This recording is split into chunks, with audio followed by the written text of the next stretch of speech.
This is Football Scientific with me, Aaron Sutter. I'm a writer for the footballanalysis1.com. I cover the Cincinnati Bengals. And on Football Scientific, I also cover the UFL, the IFL, the Inter Football League, the CFL, Canadian Football League, the NAL, National League, and the ELF, European League of Football, along with the NFL in general. It's been a long time since our last episode last Wednesday. A lot of things have happened since then. Personally, had some emergency situations, things like that going down. Had to take care of business. Had to step away from Football Scientific for a little while. But we are back and better than ever with my co-host Tyler.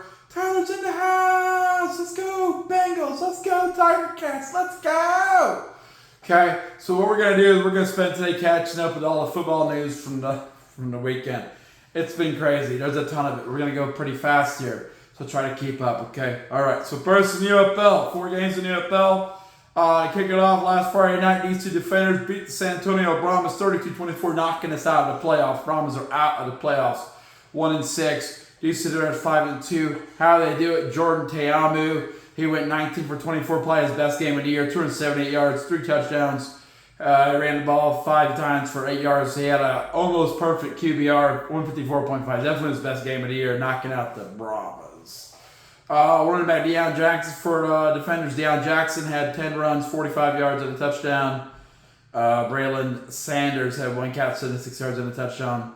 For the Brahmas, they really didn't play horrible. They played pretty well against the decent defenders anyway. They upset them. That's the only team they've beaten so far.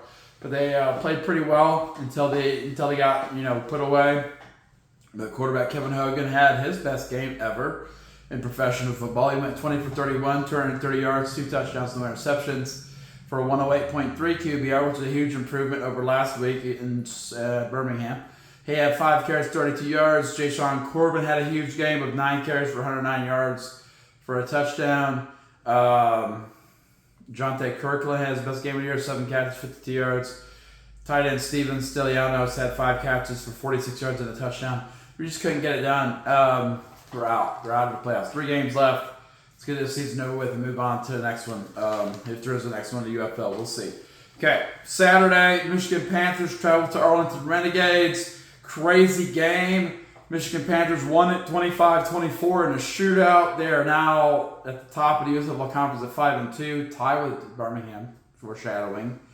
Arlington Renegades took a tough loss. They played a good game, but they took a tough loss. Loses by 1 point to Michigan Panthers. How'd it come down? Well, quarterback Bryce Perkins came out, had another great game. He went 50 for 28, 231 yards, a touchdown, no interceptions. 8 runs for 60 yards and a touchdown. He blew it up. Let's see, running back Tawa, 10 runs, 31 yards and a touchdown. Wide receiver Malik Turner, 4 catches, 49 yards and a touchdown. Wide receiver CFC Mariner, 5 catches, 86 yards and a touchdown.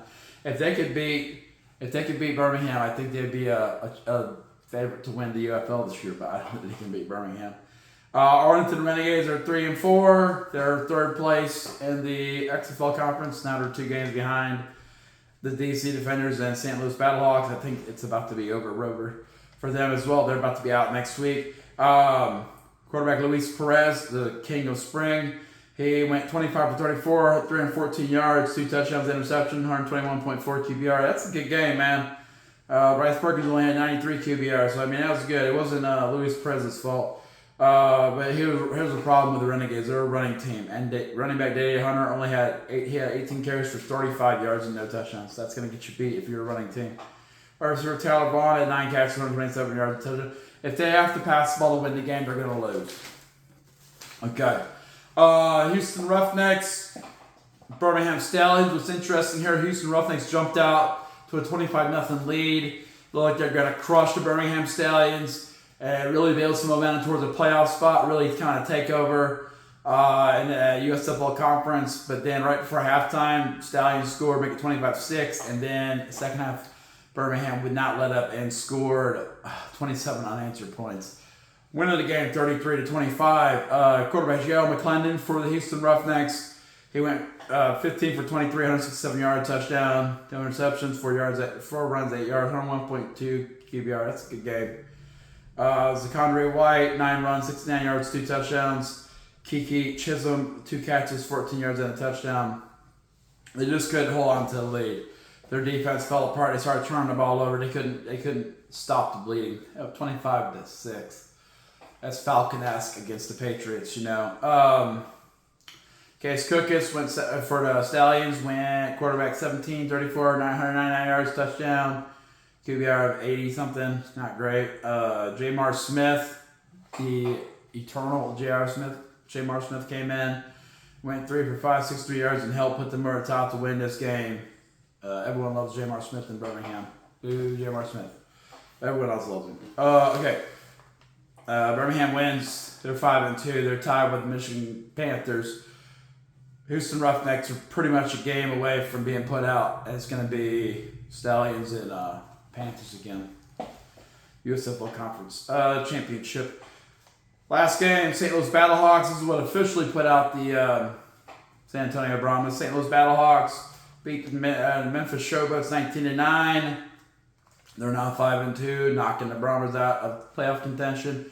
Also knocking the Showboats out of playoff contention. They're 1-6. They're out too. They're both eliminated.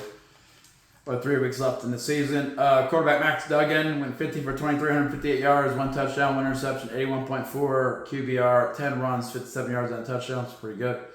Jacob Sailors ran the ball 11 times, 36 yards. Ja'Cory Pearson scored a touchdown. 3 catches, 64 yards. Rodrigo Blankenship is perfect on field goals this season. He's probably going to get re-signed in the NFL. He's perfect on field goals, 16 out of 16. For the Showboats, quarterback Dresser Wynn came out, went 21 for 35, 196 yards, a touchdown, 84.9 QPR, not bad. Running back Deneric Prince had 17 runs for 44 yards. Jonathan Adams, wide receiver Jonathan Adams, had 4 catches, 69 yards, and a touchdown. They competed well. They just couldn't overcome the Battlehawks. Okay, got it. So with that in mind, my UFL power rankings have been updated. I got number 1, Birmingham Stallions. It's hard to knock them off. Someone's going to have to knock them off. It's going to have to be the Michigan Panthers, I think. But I predict it's going to be Birmingham, St. Louis in the championship game. Just saying. It was supposed to be that last year, I think. And then Brahmas messed it up, and now we paid the price of being destroyed. Birmingham Stallions number 1 at 5-2. Number 2, St. Louis Battlehawks 5-2. Number 3, Michigan Panthers 5-2. Number 4, DC Defenders 5-2. That's your playoff teams. Birmingham, Michigan, St. Louis, DC Defenders. I think Birmingham will go on the road to beat the Michigan Panthers, but I think they will. I've never seen the Panthers beat the Stallions. This mental note. I think DC will defeat the Battlehawks at home, on the road, at St. Louis. But I think it works out better for the league if St. Louis wins that. Saying, better for business.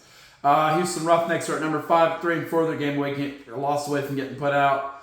Arlington Renegades are 3-4. A loss away from getting put out. Showboats are out 1-6, and Brahmas are out 1-6. Thank you. Finally, it's over. Finally. IFL had a crazy bunch of games.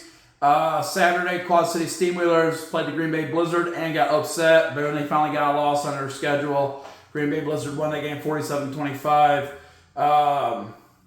Just a horrible game from the quarterbacks of the Quad City Steamwheelers. Daquan Neal got put out of that game. Demery Croft came in, former San Diego quarterback, 7 for 20, 49 yards, 2 interceptions. It's just bad. It's just bad football without Daquan Neal. He's a driving factor of that team, and now he's out.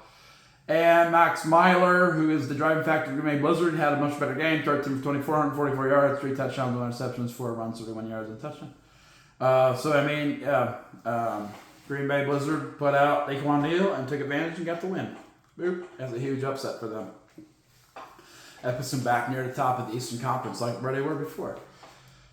Boom. Saturday night, Iowa Barnstormers played tough but could not overcome the Tulsa Oilers in Tulsa. They lost 62-57, traded a shootout game. Quarterback James Cahoon for the Barnstormers went 12 for 26, 5 touchdowns, 2 interceptions. The 5 touchdowns kept them in the game, but 2 interceptions did bad. But not as bad as Tulsa Oilers. TJ Edwards came out 11 for 1,630 yards, a little more efficient, 5 touchdowns, 2 interceptions. They canceled the interceptions, 17 runs for 43 yards and 3 touchdowns. That's the difference in the game. And Tulsa wins the game. They're 4-2. Boom. Hanging on to a playoff spot. They've never made the playoffs before. Okay. I think there's more on the back of that sheet. Hang on.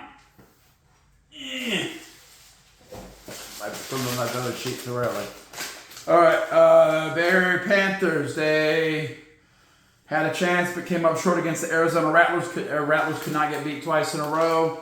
Rattlers are 5-1. They won 53-48 at home against the Bay Area Panthers. Were 4-2. They're the second place team. That's how I figured it would work out in the West. I mentioned Arizona Rattlers will win it. Bay Area Panthers would be second. It would be a crazy game in the playoffs. For the Bay Area Panthers, quarterback Josh Jones went 11 for 20, 116 yards, 3 touchdowns, interception, 7 runs, 24. Yeah, that was a good game by them. They played really well in that game. They just came up short against the Arizona Rattlers. Dalton Sneed for the Rattlers, quarterback Dalton Sneed, 17 for 28, 187 yards, 5 touchdowns, 1 interception. That's going to win the game for you, man. He also ran the ball 2 times for touchdowns, and Shannon Brooks came out and played pretty well. So that's going to win the game for the Rattlers. They just played solid football. Just played a little bit better than Bay Area. Good game, though. San Antonio Gunslingers at Vegas Nighthawks. Gunslingers are at a tailspin. Coach Menas is gone. He's in Massachusetts, so it's over, Rover. I think it's going to be a real disaster for the San Antonio Gunslingers. And they lose again. This time, Vegas Nighthawks again in Vegas, 55-27. Vegas is 4-2. San Antonio Guns are 1-5. Gunslingers are going down the drain quickly. 11 for 20, 158 yards. Guy Myers was the quarterback. 11 for 20, 158 yards, 2 touchdowns. 4 interceptions? Yeah, it's going to lose the game every time. Naquan Murray had a good game. 8 catches, 109 yards, 2 touchdowns, but it wasn't enough. Vegas Nighthawks, they're not the best team in the league, but they are consistent. They have quarterback Jerome Johnson. Jerome Johnson went 11 for 18, 159 yards, 2 touchdowns.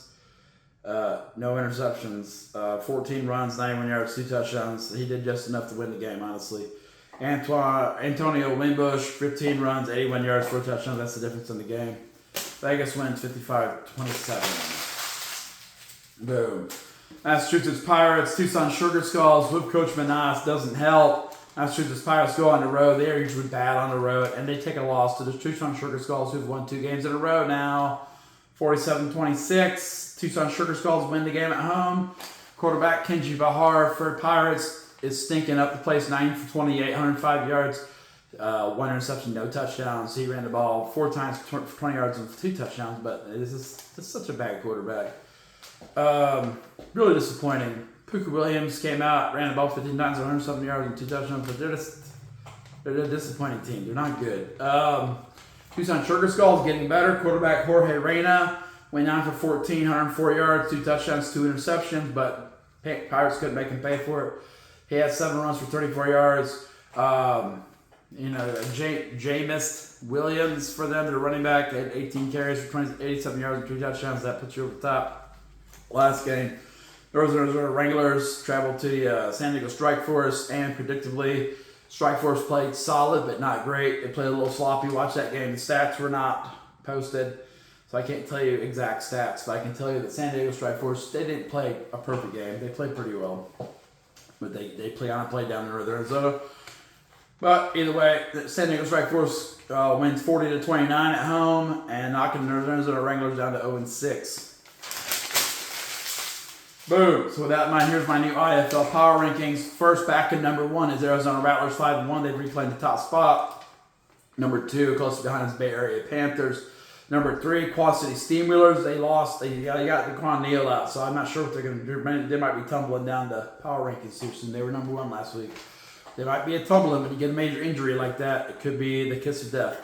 Number 4, Green Bay Blizzard are back to number 4 at 4-3. Number 5, Vegas Nighthawks are 4-2. They're just hovering around a playoff spot. So what they're going to do is going to hover around a playoff spot.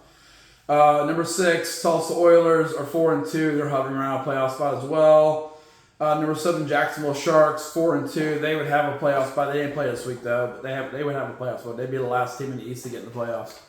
Number 8, San Diego Strike Force, 3-3. They'd be the last team in the West to get a playoff spot. Second year in a row. Number 9, Tucson Sugar Skulls are coming up hot behind the San Diego Strike Force. They're 3-3 as well. They could overtake them next couple weeks. Number 10, Fisher's Freight, 2-4. They're crashing hard. 2-4. Get 4 straight losses, crashing hard, as expected by expansion team. Number 11, Mass Pirates, 2-4. Loads of talent. Kenji Bahar is so bad though, he's going to lose them a bunch of games. They're 2-4. Crashing. Iowa Barnstormers, 1-5. Just not good football, guys. They can do some things, but they can't put it all together. San Antonio Gunslingers, 1-5. It's over rower for them. Northern Arizona, 0-6. It might be over for Northern Arizona. Okay, all right. NAL, 3 games were played. Shreveport Rougarou traveled to the Columbus Lions. Shreveport Rougarou is now 2-4. It's losing to the Columbus Lions 40-20. But they did have a good game by quarterback Joshua Holloway. He went 7 for 11, 78 yards. He didn't throw any touchdowns and had 2 interceptions. That's going to lose you the game, guys. Vincent Espinoza, former from the Carolina Cobras, threw 5 touchdowns, 2 interceptions. Yeah, wins you the game. And they were all to Tremble and good. And they win 40-20. They're now in second place in the American Conference. So it's their now playoff spot behind Beaumont. I think they'll probably get it. It's too early to say it, but I think they'll get it. Saturday, May 10th, Beaumont Renegades, speaking of Beaumont, travel to the Wheeling Miners. Wheeling Miners got James Summers, doesn't matter. Beaumont Renegades are probably the best team in the league right now. Carl Robertson, the third, went 9 for 20, not a great game, 84 yards, 2 touchdowns, 2 interceptions, not a pretty game. But they put it all together, and they picked up a tough win against the Wheeling Miners, 41-26. James Summers went 8 for 16, 74 yards, a touchdown. 27 rushing yards, 112 yards. It is too much running game. Grant Reynolds is a better quarterback there, probably. Wheeling is 2-5 and crashing. So I think it's going to be Columbus and Beaumont. Beaumont will win that game, as they did previously. Okay, Omaha Beef, Sioux City Bandits played last game of the week for NAL. Last time they played, it was a crazy, 24-17 game. This one's totally different. Omaha Beef went on the road, Sioux City Bandits, and they blew it up, 55-42. Omaha wins. Quarterback Lorenzo Brown, the indoor football legend, went 12 for 18, 200 yards, and 4 touchdowns, no interceptions. Tobias Taylor, former of the Carolina Cobras, 16 runs, 59 yards, and 2 touchdowns. Tyler Lawinski of the Sioux City Bandits, who's not their normal quarterback, probably going to be the reason they lost. 11 for 20, 122 yards, 3 touchdowns, 2 interceptions. Drew Problinski is a problem. He went 9 runs, 34 yards, 2 touchdowns, but it wasn't enough. Boom. So in the NAL, here's my power rankings. I got number 1, Beaumont Renegades, 6-0. Number 2, Omaha Beef, 6-1. Number 3, Colorado Spartans, 5-2. That means the Beef and the Colorado Spartans would go to the National Conference playoffs. Beaumont Renegades, number 1. Number 4, Columbus Lions at 3-3. It would be Columbus and Beaumont in the American Conference playoffs right now. Number 5, Sioux City Bandits. It's hard to say where they're at. They're going to be 3-4. Idaho Horsemen, good enough to be. I don't know. They're not good. They're 3-4. Shreveport Rougarou, no man, it ain't working. 2-4. Wheeling Miners 2-5. It doesn't matter. It's gone, bro. Maybe they might be 2-6. I don't know. Okay, L starts this weekend. European League of Football starts this weekend. Lots of crazy football. It's going to get real crazy. I got my power rankings going in that. So I got number 1, Vienna Vikings. I think they're going to win the league. Number 2, Rhein Fire, back-to-back champions. They're still up there until they get beat. Number 3, Nordic Storm. Most of the playmakers from the Rhein Fire went to the Nordic Storm in Denmark. They're going to be a contender. Number 4, Madrid Bravos. They're climbing. They'll be in the playoffs. Number 5, Paris Musketeers. They're climbing. They're going to be there. Unless their quarterback fizzles out. They have a different quarterback. They might fall out quickly. Number 6, Stuttgart Surge will be there. If the Paris Musketeers fall out of the playoffs, then Munich Ravens will step in again. Number 8, I got Frankfurt Galaxy sitting on the outside. Only 6 teams make the playoffs out of these 16 teams. So I think it's a tough league to make the playoffs. Number 8, Frankfurt Galaxy right now, they could easily be 6 though. If they get on fire, they rebuilt their team. Number 9, Raiders Tyrol, T-Roll Raiders. They're number 9. Wrocław Panthers in Poland. They are number 10. Number 11, Berlin Thunder. Number 12, Cologne Centurions. Number 13, the Helvetic Mercenaries. Probably the highest I've ever had them in a power ranking. Number 19, Hamburg Sea Devils. They're not the same since Glenn Tuga left. He's now with Nordic Storm. 15, Farvar and Kroners. That's never can get a feel for them. 16, Prague Lions. I said last year they made a breakup team, and I was totally wrong. It's hard to say they're going to be great again. Okay, and they have a few transactions that didn't sway my power rankings. Vienna Vikings signed Austrian linebacker Lucky Ogbevin Okay, they start playing this weekend. Everyone, well, they'll be part of my predicted palooza. Paris Musketeers, American defensive back Jamalcolm Liggins, who's played for the Frankfurt Galaxy and T-Ball Raiders, is not going to play for Paris Musketeers. They're next players. Okay, CFL. CFL had a ton of cuts this last weekend. It's too many to go over. They cut a bunch of players to get that 75-man roster, but they keep cutting players. So Montreal Alouettes today, they signed American offensive lineman Jarrett Horst and wide receiver Kyrick McGarren. Okay, Edmonton Elks released national offensive lineman Manu Corti. They restructured his contract. They didn't release him. They signed him and didn't release him, so they restructured his contract. They released American defeat TJ Carter. They are about Red Blacks. American wide receiver Khalil something or other is gone. Saskatchewan Roughriders signed national defensive lineman Ali Saab. That's sad. Okay, all right, and then NFL went crazy today, totally crazy. Las Vegas Raiders signed former Giants and Cowboys linebacker Jalen Smith, who played at Bishop Lewis in Fort Wayne, Indiana. Mental note, coached against him. He played with the Raiders in 2023, then sat out a year, but he's back with them. Pittsburgh Steelers. They have signed running back Troy Sermon, who played for the Colts and Niners. He's going to be with Steelers, replacing Najee Harris. New Orleans Saints, Derek Carr is now retired. He went from everyone believing in him, going to the playoffs, to being out with a shoulder, to being retired now. Tyler Shuck is going to be the dude now. We'll see what happens there. NFL games are being leaked. Thursday, September 4th, the NFL opener, Dallas Cowboys, Philadelphia Eagles. Yawn. Yawn fest. Atlanta Falcons signed draft pick, second round draft pick, James Pierce Jr. I guess it's the first round draft. It was their second first round draft pick, sorry.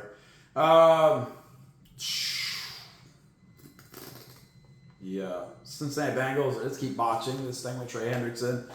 They just keep making him mad. They also couldn't sign Shemar Stewart. Blech. Couldn't sign him. And Demetrius Knight Jr. couldn't sign him for rookie minicamp. They're just a train wreck right now. What are you doing, Bengals? Why are you doing this to your fan base? Why is this happening? They're just a sloppy team. Sloppy team. They're cheap.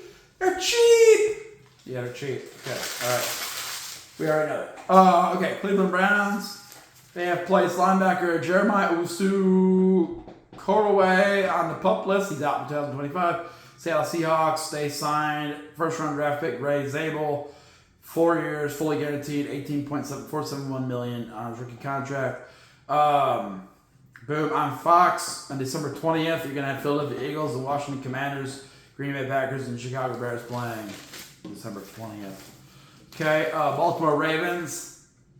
They officially signed kicker John Hoyland, who played at Wyoming, even though they drafted Tyler Luke. Last time I mentioned the Baltimore Ravens kickers, I said they were looking for a kicker, and some dude said, well, they drafted a kicker on some comment. He didn't like the video. Whatever, Ravens fan, you suck. Okay? But here's the thing. If they have two kickers, they don't have a kicker, man. They're looking for it. That's why I said they're looking for a kicker. Don't correct me when I'm right. Stupid Ravens fan, you're a moron. You probably live in Baltimore, can't read at all. Stupid. Okay, Green Bay Packers. That's you. You're stupid, Ravens fans. Stupid. They're looking for a kicker. They got two kickers. They ain't got one. They're looking for a kicker. I said it right. Quit being rude, Baltimore. Green Bay Packers. GM Brian Gutekunst or whatever, he said Jaden Reed was all concerned about not being top receiver after they drafted Matthew Gold, and then Savion Lenz, they're like, yeah, you're still top two, but the other guy was trash. Okay, December 25th, Christmas game, Denver Broncos, KC Chiefs, yawn. Let's see, Black Friday game, Chicago Bears, Philadelphia Eagles, I'll probably sleep through that one. Boo. Cleveland Browns, they signed former Jacksonville Jaguars safety Rayshawn Jenkins. We need a safety. Come on, Bengals. Finally sign someone. Why are we so dumb? San Francisco 49ers, they're talking to wide receiver Gabe Davis, who's released by the Jacksonville Jaguars. Arizona Cardinals, they signed 4th round draft pick, Cody Simon. See how easy it is? The Cardinals signed somebody. We can't sign our draft picks. This is lame. We even picked Shemar Stewart. He's like piece of crap. We can't sign him. We're being worked by everybody. Come on, man. Atlanta Falcons, they cut wide receiver Philip Dorsett. Baltimore Ravens signed offensive tackle Lucas Scott. They signed defensive back Keon. Who cares? He plays for the Ravens. Everyone hates the Ravens. Except for me, I like their quarterback and fantasy. Hey, let's go win the league championship. Okay, Cleveland Browns, they signed defensive back, something or other, and a punter, Torrey Taylor, goes on to exempt list. It doesn't matter. It's Cleveland Browns. Let's see. Bengals did sign undrafted free agent safety Shaquan Loyal. It took forever to sign an undrafted free agent. He should be begging to be on the team. And he waited till after rookie minicamp to sign with us. Guys, come on. Get serious. They cut quarterback Michael Myzel Abraham or whatever. Okay, who cares? He's trash. That defense was trash last year, y'all. Cleveland Browns, that's Bengals. Bengals was trash last year on defense.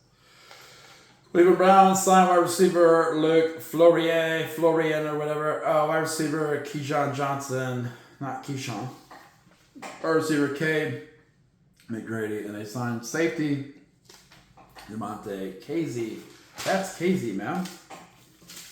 Cleveland Browns, they cut fullback Eli Wiley. They cut wide receiver Jay Sean Reed. They cut defensive end Marcus blah blah blah, safety blah blah. Troy Dean. Maybe we can sign him. Denver Broncos, they signed wide receiver Kyrese White, right tight end Cole funded white linebacker Jordan. What's the Broncos? Who cares about the Broncos? They're garbage. Go Knicks. Get out of here. Detroit Lions, they signed wide receiver Malik Taylor. There's like 100 Malik Taylors in the league. They signed tight end Luke Deal or whatever. What's the deal? They signed defensive lineman Raekwon Wilkins. Okay. They need that because they kept hurting everybody last year. They cut tight end Caden Priester. Big news. Quarterback Taylor Elgusman, the Canadian sensation, got signed by the Green Bay Packers to be a training camp quarterback and get cut. Maybe get put on the practice squad. It's not going to turn out well for him. They cut offensive guard Marquise Hagan. Indianapolis Colts, they signed center Mose Vaveo, and they cut defensive tackle Joe Evans. Maybe we'll sign him. We like crappy players in Cincinnati. Las Vegas Raiders, they signed wide receiver Keytron Jackson. They signed Kayshawn Smith. They signed defensive end Jafari Harvey. It sounds like a Disney movie here. Linebacker Jalen Smith. I just mentioned him already. Linebackers Wesley Stewart.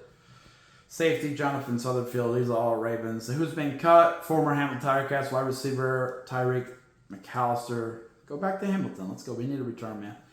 Wide receiver Keontae Wilkins has been cut. Offensive tackle Dominic Bird has been cut. Defensive tackle Matthew Butler. Linebacker Amari Barnes. And something or other. Brady something. Okay. Let's see Raiders. Boo Raiders. Okay. We're almost done. Los Angeles Chargers, they signed wide receiver Delevon Campbell, and they cut offensive lineman Bucky Williams. Miami Dolphins signed cornerback Kendall Sheffield to be the replacement for Jalen Ramsey. They're not even trying to trade him over. Just like, we just won't want to play you, bro. Minnesota Vikings signed outside linebacker Matt Harmon and defensive lineman Elijah Williams. New England Patriots signed offensive guard Mekhi Butler and defensive lineman Wilford Ray. And defensive tackle Island Iton, okay? And they cut offensive tackle Cole Barter. Who cares about any of these players? I just have to talk about it because the Bengals may sign any of these dudes, you know what I'm saying? New Orleans Saints wide receiver, Donovan Peoples Jr. signed with the Saints. Safety, another safety got signed, Terrell Burgess. We need him. We just keep missing the boat, bro. No one wants to sign with the Bengals right now. Bengals, get it over it. Quit being cheap. Yeah, I got it. They cut running back Josh something Miller. Blah, blah, blah, blah. Little Jordan Humphrey has been re-signed by the Giants, and they signed linebacker T.J. Moore, and they cut R.J. Delaney and Tommy Corbett. I don't know. It sounds like made-up names. New York Jets, they signed 4th round draft pick Arian Smith as a wide receiver. We're almost done. Philadelphia Eagles signed offensive lineman Drew Kennedy. He's their 5th round draft pick. See how easy it is to find draft picks? Cincinnati Bengals? Why aren't we drafting our draft pick? Pittsburgh Steelers signed running back Max Harleman. Running back Troy Sermon, Simon Pittsburgh Steelers, offensive tackle Gareth Warren, Simon Pittsburgh Steelers. They cut running back Aaron Shumkin. Maybe we can get him, add him to our trash lineup of running backs. I wrote an article about that last week. Check that out. Footballanalysis1.com. San Francisco 49ers signed linebacker Stone Blanton to a 3-year contract. He's a UDFA. I guess it paid off to go to rookie minicamp. See, Shamar Stewart, quit being lame. Seattle Seahawks, they signed wide receiver Monty Foster and linebacker DeAngelo Jones and cut wide receiver I don't know. Okay. Tampa Bay Buccaneers signed defensive lineman Drew linebacker Nick Jones. It'd be fun if it was Nick Jonas. They cut tight end blah blah blah blah blah blah blah. No one cares. Tennessee Titans, they signed wide receiver T.J. Sheffield, another old receiver for them, and tight end Drake Dabney, and then they cut cornerback Virgil Levens, and they cut Jaron Thomas. So that's a lot of news. A lot of it was pretty blah, blah, blah. We had practice today, so I might be tired. Bengals, get it together, Bengals. We got to get this job done. Come on, Tiger Cats. Try to win a Grey Cup. Come on. I'm not sure what that was, but thanks for joining us for Football Scientific. We're back and better than ever. It'll be a shorter episode tomorrow. I'll explain this week. Will be in our predictions. I've been a crazy week. Got practice all week. Getting me a little tired. See how it works out. Check out my articles. I'm going to write some articles this week about the Bengals. Check them out at footballanalysis1.com. If you like the channel, check it out. Subscribe, and if you like the video, like it. But if you don't talk about the stupid Ravens if you don't like the video. Stupid Ravens. Football Scientific out.